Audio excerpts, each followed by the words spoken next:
My name is Claire. I'm 26 years old. And last Christmas, I watched my entire childhood flip upside down in one sentence.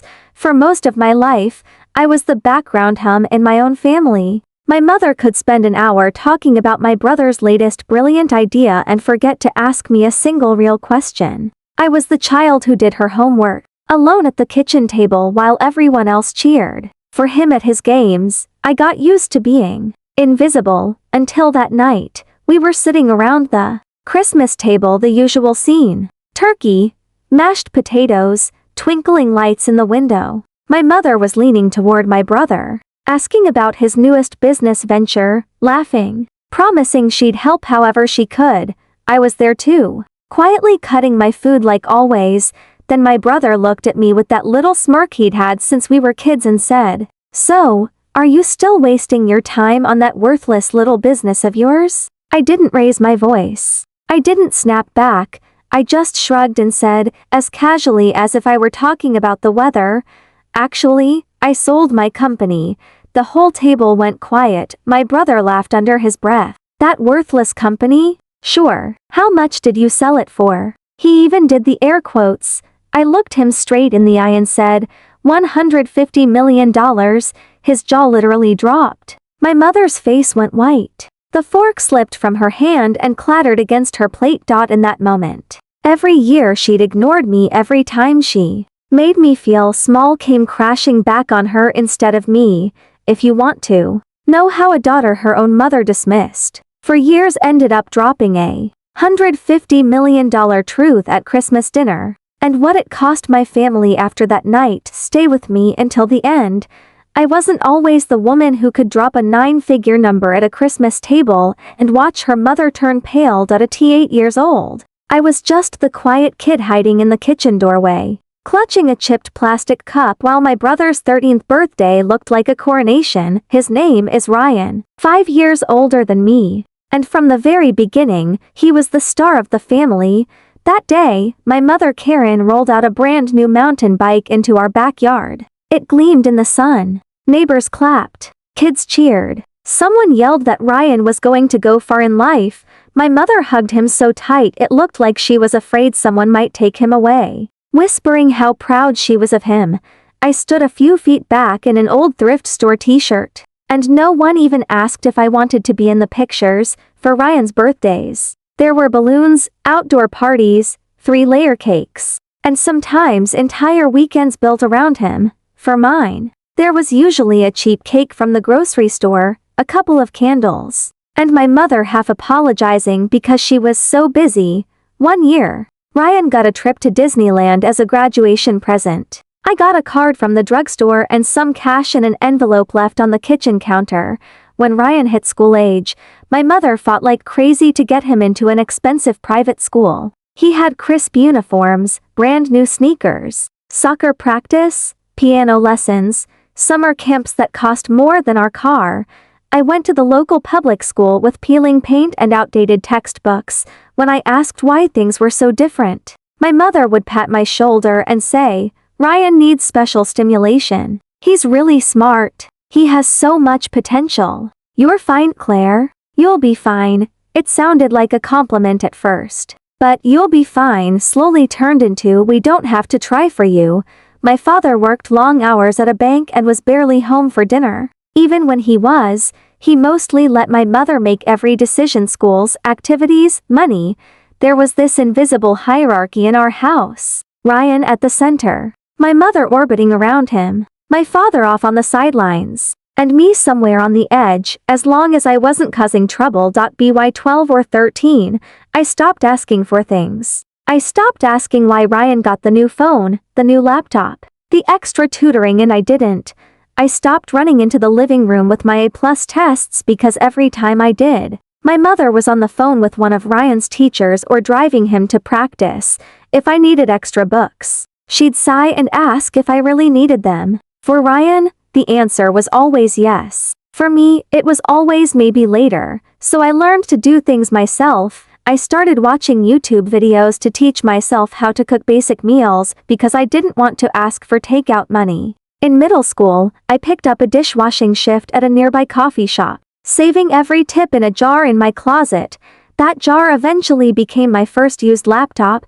I began noticing every small slight and filing it away, not just to hurt about it, but like a list of reasons to never, ever depend on them. At the dinner table, the conversation was always about Ryan, his soccer game, his SAT scores, the colleges he might get into. I was there, but I was never the story. I was the extra chair. Somewhere in those years, something in me quietly shifted. I stopped trying to get my mother to see me and started planning a life that wouldn't require her to. I didn't know it yet, but all those nights being the invisible kid in the corner were doing something important. They were turning into fuel for an idea, for a company, and eventually, for that Christmas night when my mother would finally be forced to look straight at the daughter she'd spent decades ignoring. College was supposed to be my clean break, my chance to finally step out of the background. I got into the University of Washington in Seattle with a partial scholarship for computer science. When the email came in, I sat on the edge of my bed and read it 3 times just to make sure I wasn't imagining it. My mother glanced at the screen, smiled, and said, "That's great, honey," before asking if I could help her proofread an email to one of Ryan's teachers.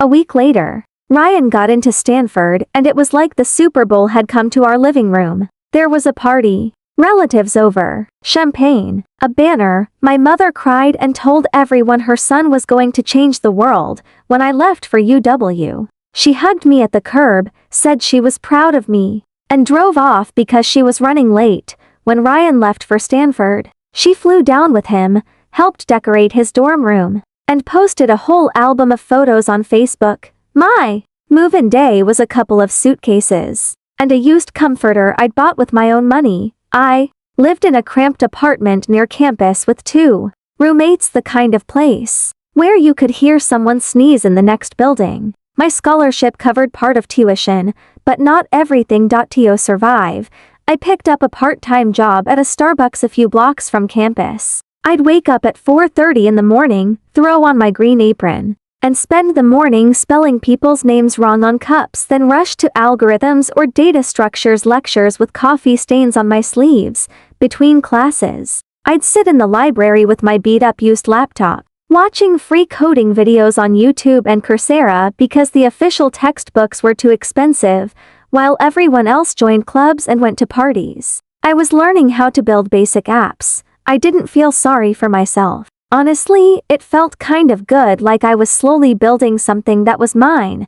The idea that changed everything started in the most boring way possible. People complaining. My friends were constantly exhausted. They'd pull all-nighters, eat junk from vending machines, skip the gym for weeks, then crash and wonder why they felt like zombies. My roommate would say, "I wish something would just tell me when to get off my butt and drink water." One afternoon, sitting at a sticky caf table between shifts, it hit me. What if there was one simple app that helped people keep track of the basics: what they ate, how they moved, how they slept, and actually nudged them to do better without being annoying or complicated? I started sketching screens in a cheap notebook, little graphs for sleep, color-coded bars for workouts, reminders that looked more like friendly texts than alarms. I called it WellPath mostly because every other name I thought of sounded stupid, and the domain for that one was still available. I'd come home from my night lab, make instant noodles, and code until 2 in the morning. The first version was rough, but it worked. You could log your meals, your workouts, your water, and see how your week looked.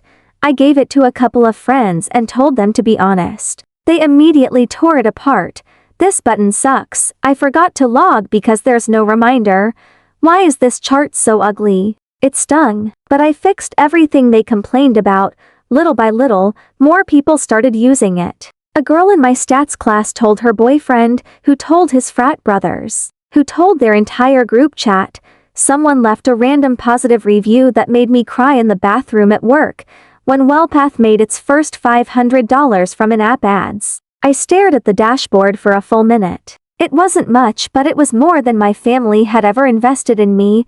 I took that money and bought a slightly better used laptop so I could code faster. Around that time, Ryan would call from Stanford talking about frat parties, networking events, how insane the tech scene was. My mother would gush about his business classes and all the doors that would open for him. One night, I tried to tell her about WellPath. I told her I had a little over 1,000 users, that people were actually using something I had built. She paused and said, "That's nice, sweetie," and then immediately launched into how Ryan might get an internship at a big-name company because his professor liked him. I sat there with the phone to my ear, listening to her talk about my brother's hypothetical opportunities while my very real little app was quietly installing itself onto strangers' phones. It was like that over and over. Every time something went right, a class I aced, a new feature I shipped, a small bump in downloads, my mother either didn't ask or changed the subject to Ryan. Eventually, I stopped bringing it up. I let her believe I was just doing some computer thing and getting by. Meanwhile, I kept grinding. I studied during my breaks at Starbucks, scribbled code on napkins, read documentation on my phone while waiting for the bus. I watched people in the campus gym checking their phones between sets, and imagined WellPath sitting on all of them. I wasn't thinking about revenge. I wasn't even thinking about money yet. I was just chasing this weird electric feeling I got every time someone said, "Hey, this actually helps me." I didn't know it then, but those late nights and ignored phone calls were the beginning of something way bigger than a college side project. WellPath was quietly growing roots, and so was I, and at some point, those roots were going to push straight through the floorboards of the little box my family had always kept me in. Graduating early wasn't part of some grand master plan. It was just what happened when you take extra credits every semester because you can't afford to stay in school longer than necessary.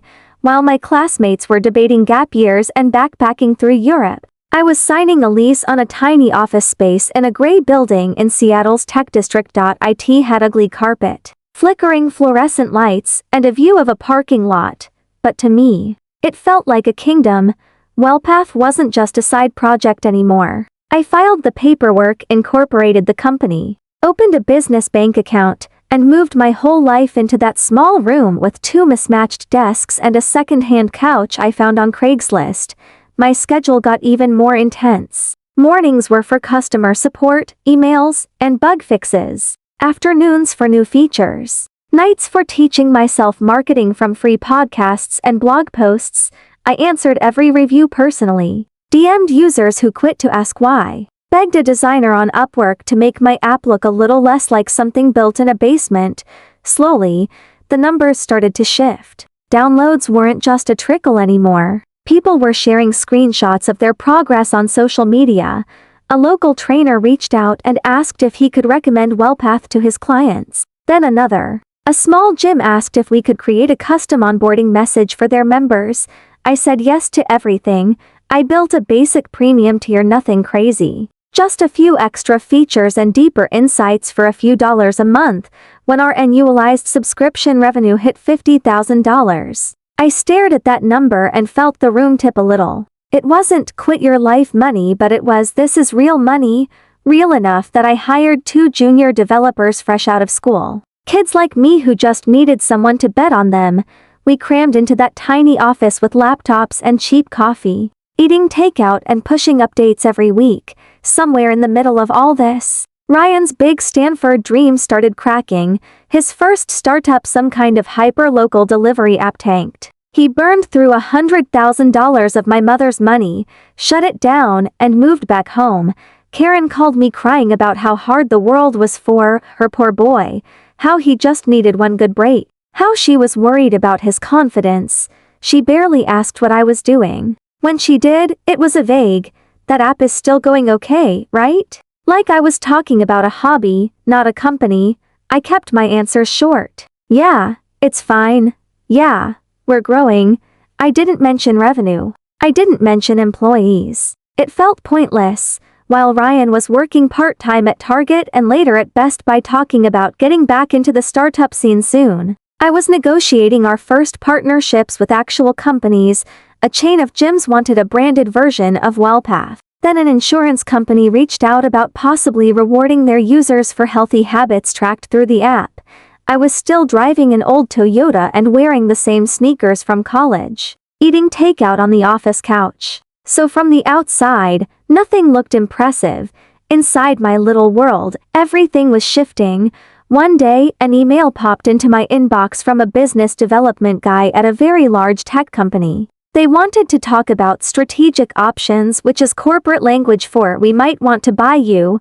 I walked into that meeting in my only decent blazer, palms sweating. Trying not to look like a kid who still lived on takeout, they offered $50 million for WellPath, 50. With more zeros than my 8-year-old self could have imagined. For a moment, I pictured calling my mother. Heard her finally saying, "I knew you had it in you."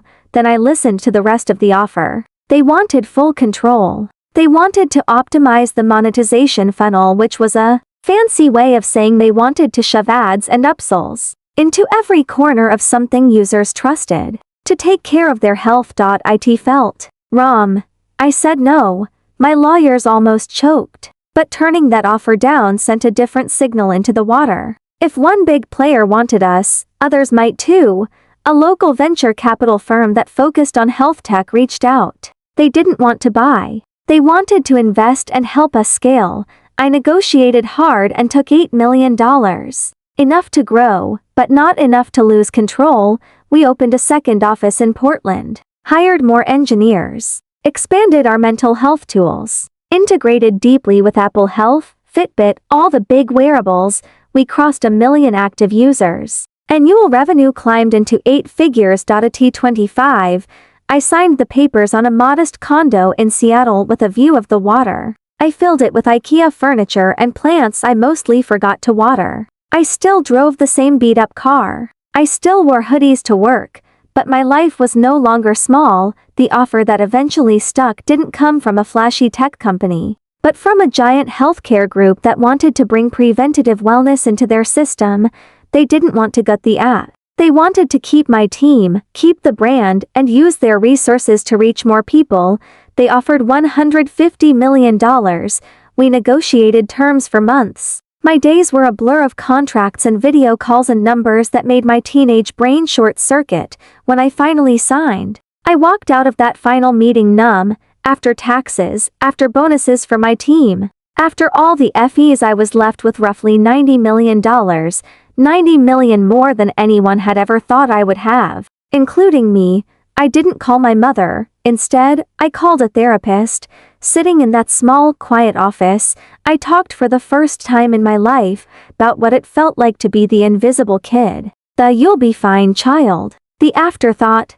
We went through every birthday, every brushed-off achievement. Every time my mother chose to save Ryan instead of even seeing me, I expected to feel triumphant. Mostly, I felt tired. Sessions turned into months. I started donating to health nonprofits, especially ones focused on women who needed mental health support. I realized something that surprised me. I didn't actually need my mother or Ryan to clap for me anymore. Their opinion had stopped mattering somewhere along the way. What I did need, though, was closure. Not revenge in the cartoon sense, not some dramatic scene where I threw money in their faces. I wanted to know, for my own sanity, what would happen if I walked back into that house not as the invisible daughter, but as the woman they had refused to see. Christmas was coming, and for the first time in years, I found myself looking at flights to Seattle. My therapist was the first person who suggested I go home for Christmas, not because she thought my family suddenly deserved me, but because she wanted me to see in real time how different I'd become. Treat it like an experiment, she said, not a reunion. You're not going there to get something from them. You're going there to observe. So that's what I told myself when I booked the flight from Portland back to Seattle. It wasn't a homecoming. It was data collection. I could have driven, but there was something symbolic about flying into the city. Grew up in as the founder who had just sold her company for $150 million. I didn't tell my mother about the sale. I just texted her that I was free this year if she still wanted me there for Christmas. She replied within seconds, more enthusiastic than I expected. Of course. Ryan will be here too. It'll be just like old times.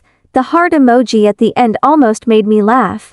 Old times were exactly what I was nervous about. I booked a room at a hotel near the airport instead of staying at the house. That decision alone felt like drawing a line in thick black marker. for years. I'd slept on that sagging twin mattress in my childhood room, a one with the peeling posters and the bookshelf full of borrowed library books. This time, I wanted a door I could close that wasn't hers. On Christmas Eve, I landed in a gray Seattle afternoon. The clouds were heavy, the air wet and familiar. I checked into the hotel, dropped my suitcase, and just stood there for a minute looking at the clean, anonymous room. White sheets, neutral art, no history. No ghost of a younger me trying to be seen. The next day, I drove my rental car to my mother's house. The neighborhood looked smaller somehow. The same cracked sidewalks. The same sad little park at the end of the street. Her house still had the faded blue paint and the overwatered lawn. The only thing different was the plastic Christmas reindeer on the lawn, one of its antlers bent. My heart picked up as I walked up the front steps, but it wasn't fear. It was more like stage fright. The door opened before I could knock. My mother stood there in a flour-dusted apron, cheeks pink from the oven heat, the smell of roasting turkey rolling out behind her. For a split second, I saw the mom I used to chase after with drawings and test scores. Then the moment passed. She pulled me into a quick hug, more polite than anything. "Claire, you look so grown up," she said, stepping back to look at my coat, my shoes, my face like she was evaluating a stranger's outfit. "How's work? Still doing your computer stuff?" "Yeah," I said, shrugging. "Still doing my computer stuff." She nodded like that answered everything and immediately launched into an update about Ryan. "He was doing so much better," she said. "He had this amazing new business idea and was really turning things around." Her eyes lit up in a way they never did when she looked at me. "You'll see. He's been working so hard. I'm just so proud of him." I stepped inside. The house smelled like nutmeg and sugar and dish soap. The same artificial Christmas tree stood in the corner of the living room, loaded with old ornaments. There were framed photos of Ryan in his football uniform, Ryan at Stanford, Ryan in a suit at some networking event. None of me, not one. I spotted a picture from when we were kids, Ryan on his new bike in the backyard, my mother's arm thrown around him, me blurry on the edge of the frame, half cut off. I almost smiled. "Ryan," my mother called toward the living room. "Your sister's here." He was sprawled on the couch, watching an NFL game with a beer in his hand, one sock on, one off like always. He muted the TV and stood up, giving me a once-over. "Well, if it isn't the coding queen," he said with a crooked grin. "Still single? Still buried in your little app thing?" I could feel my mother watching my reaction, waiting for me to laugh it off like I used to. I just smiled. "Nice to see you too, Ryan." I put my bag down and followed my mother into the kitchen. She handed me a dish towel like nothing had ever changed. "Can you help with the salad? We're doing the cranberry one you liked when you were little." She poured a glass of wine and set it in front of Ryan, then poured one for herself. She didn't offer me any, just gestured toward the tap water like she always had. It was such a small thing, but it was all there. The invisible ranking. The automatic deference to him. I chopped vegetables, listening to them talk about his big plans, how she was going to help him get this one off the ground for real this time. No one asked if I'd driven or flown, where I was living now, what my days looked like. I realized I didn't care. I wasn't that kid anymore, waiting for a turn. I was taking mental notes. How she kept circling back to Ryan, how he soaked it up, how automatically I had slipped into the role of quiet helper in the kitchen. When she finally called us to the table, my pulse picked up again. The plates were set the same way they always had been growing up. Ryan at one end, my mother nearest to him, me off to the side. I sat down in my old spot. But I wasn't the same person this time. I wasn't here to disappear. I was here to see exactly what happened when the ghost in the corner finally decided to speak. Dinner started the way it always had, with my mother directing every bit of attention toward Ryan. She passed him the mashed potatoes first, laughed at every lukewarm joke he made, and asked about his big new venture like he'd already gone public. He launched into a rambling explanation about an online sports gear store, how the market was wide open and he just needed a little capital to get it off the ground. My mother nodded along, eyes shining. "And of course, I told him I'd help," she said, glancing at me like she expected approval. A little push now and he'll be unstoppable. I took a sip of water and kept my face neutral. The conversation rolled right past me. They bounced from his business idea to his workout routine to some story about a guy he knew who almost got signed to the NFL. I could have been a piece of furniture for all they noticed. When my mother finally turned to me, it was with the same half-interested tone she used with telemarketers. "So, Claire," she said, cutting into her turkey, "you're still doing your computer job, right? Working on that app?" I set my fork down, feeling the weight of the moment float just out of reach. I could have said everything right then. Instead, I shrugged. "Yeah, still working on it." She smiled, relieved she didn't have to follow up. "As long as you're managing to pay your bills, that's what matters," she said like I was a teenager babysitting for gas money. Ryan smirked, swirling his wine. "Come on, Mom," he said. "You know Claire. She's fine. She's got her little project." His eyes flicked to me, and I saw the same condescending glint he'd had since we were kids. "Still wasting your time on that worthless company?" There it was. The word. The hook I'd been carrying around in my chest for months. Worthless. I didn't flinch. I didn't roll my eyes or snap back. I just looked at him and said, casually, "Actually, I sold my company." The room went quiet so fast I could hear the hum of the fridge in the next room. My mother froze with her fork halfway to her mouth. Ryan let out a short laugh. "What?" he said. "You sold it?" He did the air quotes again, the way he had when we were kids talking about my little coding thing. "To who?" "A healthcare group," I said. "They bought WellPath." Saying the name out loud in that house for the first time felt strange, like introducing a stranger to a family that had pretended you didn't exist. Ryan snorted. "Okay, so what did you get? Like, what, a couple $100,000? Enough to move out of your little showbox apartment?" His face was bright red now, half from the wine, half from the idea that I might have actually done something real without him. "How much did you sell it for, exactly?" My mother was staring at me, eyes wide. "Yes," she said softly. "How much?" I met his eyes and saw the challenge there, the assumption that he was still above me, no matter what I said. I let a beat of silence stretch out until I could feel the tension buzzing in the air. Then I said, clear and steady, $150 million. His jaw literally dropped. It wasn't just a saying. His mouth actually fell open, like his brain had disconnected from his body. The fork slipped from my mother's hand and clattered against her plate. Her face drained of color so fast it was almost comical, like someone had pulled a plug. For a second, nobody moved. Nobody breathed. Then everything happened at once. "That's not funny, Claire," my mother whispered. "That's not a nice joke." "You're lying," Ryan snapped, regaining his voice. "You're not that smart. Nobody pays that kind of money for some stupid phone app." I pulled my phone out of my pocket, unlocked it, and turned the screen toward them. I'd left the banking app open because some part of me knew this would happen. The balance stared back at them, a number so long it barely fit on one line. "This is after taxes," I said quietly. "After paying my team. After everything."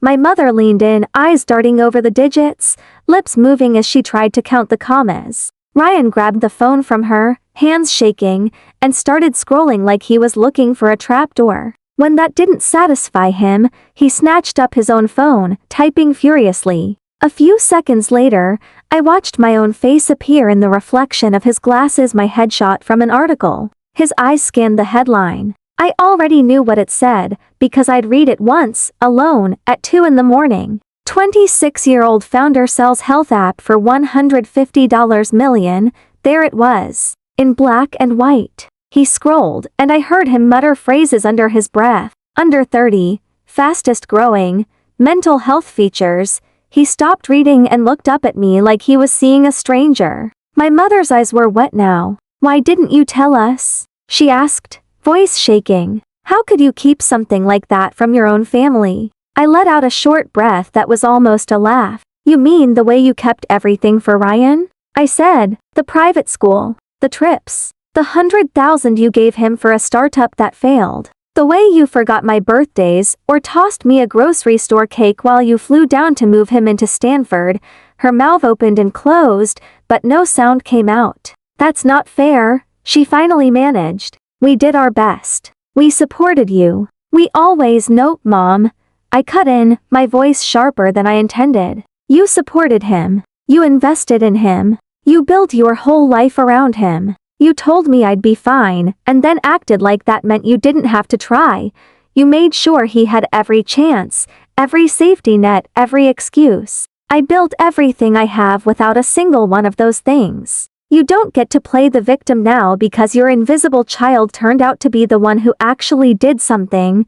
Ryan slammed his fist on the table, making the glasses jump. So what? He shouted. You think you're better than us now? You think money makes you special? You're still the same weird little sister who ate lunch alone and hid in her room. You just got lucky. I stood up slowly, napkin falling from my lap onto the floor. My hands were steady. My heart was not racing. It felt strangely calm, like this scene had been rehearsed 1,000 times in my head, and I was just hitting my marks. Luck didn't write a single line of code, I said. Luck didn't answer customer emails at 3 in the morning, or refuse a $50 million offer because it wasn't right. Luck didn't fix your messes, Ryan. Mom did. Over and over.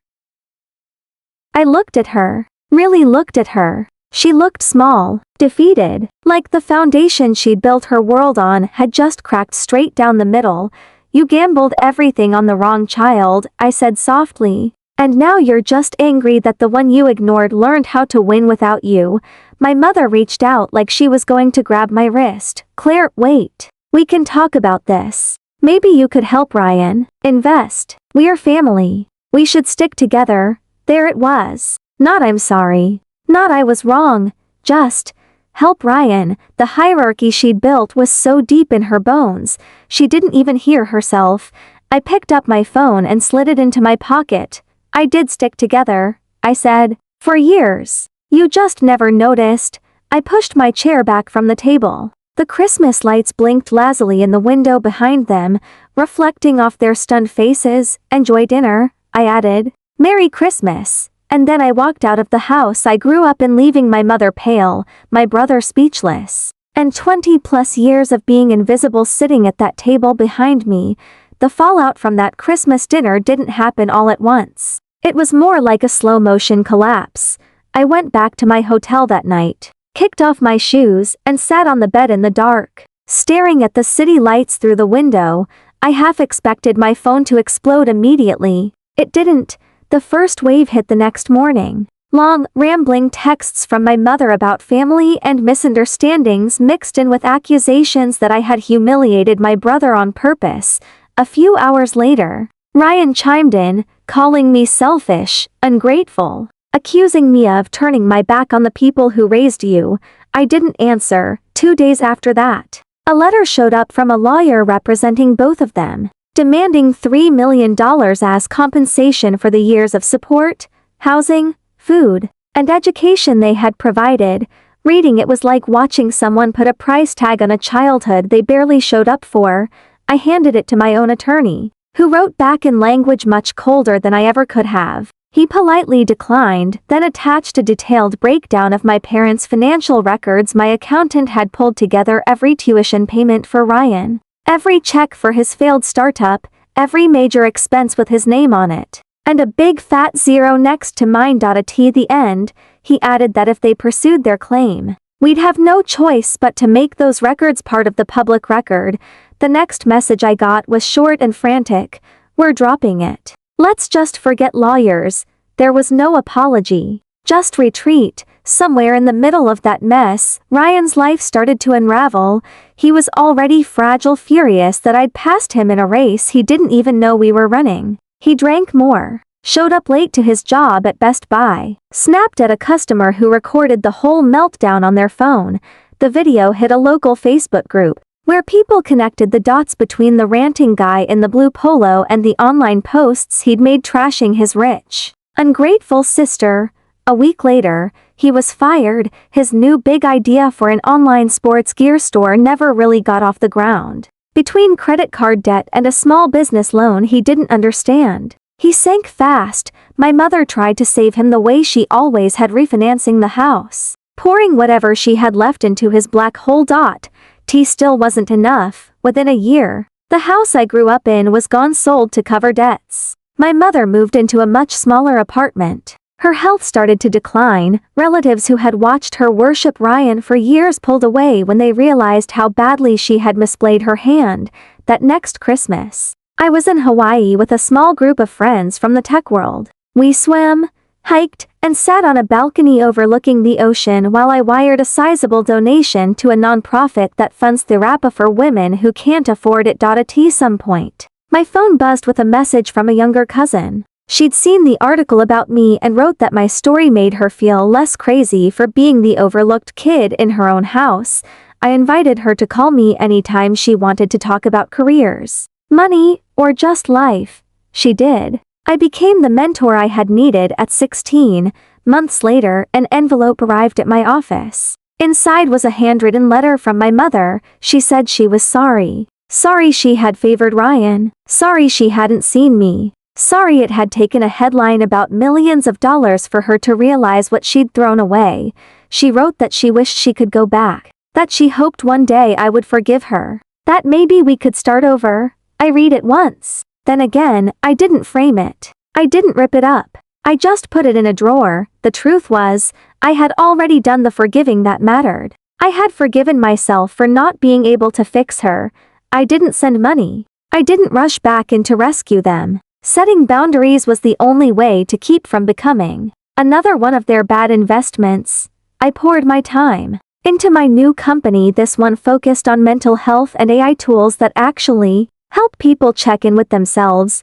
I told parts of my story on conference stages, and eventually in a TED-style talk, not as a victory lap, but as a cautionary tale about what happens when a family builds their world around one golden child and treats the other like a backup plan. Here's what I learned. The part I hope sticks with you more than the dollar amount ever could. Your worth is not determined by how loudly your parents clap for you, how much they spend on you, or whether they ever admit they were wrong. Sometimes the most loving thing you can do for yourself is to stop standing in front of people who refuse to see you and build a life where you no longer need their approval to breathe. Favoritism doesn't just hurt the kid who gets ignored. It cripples the kid who gets worshipped, too. My mother lost her house. My brother lost his job, his excuses, and his safety net. I lost the fantasy that one day they'd wake up and magically become the people I needed them to be. In exchange, I got something better. A life I chose, built on my own terms, full of people who actually show up. If you've ever been the invisible one, you'll be fine. Child, maybe you don't have millions or a headline, but you do have a choice. You can keep waiting for them to see you, or you can start seeing yourself, and maybe that's the only victory that ever really mattered. If this story reminded you that the people who overlook you don't get to define you, then maybe there's something in the next one for you too. Stories about quiet resilience, about people who turned silence into strength, and who proved that the ones who work in the shadows often hold the real light. Stay a little longer, if you'd like. Because sometimes, the best endings are the ones we write for ourselves.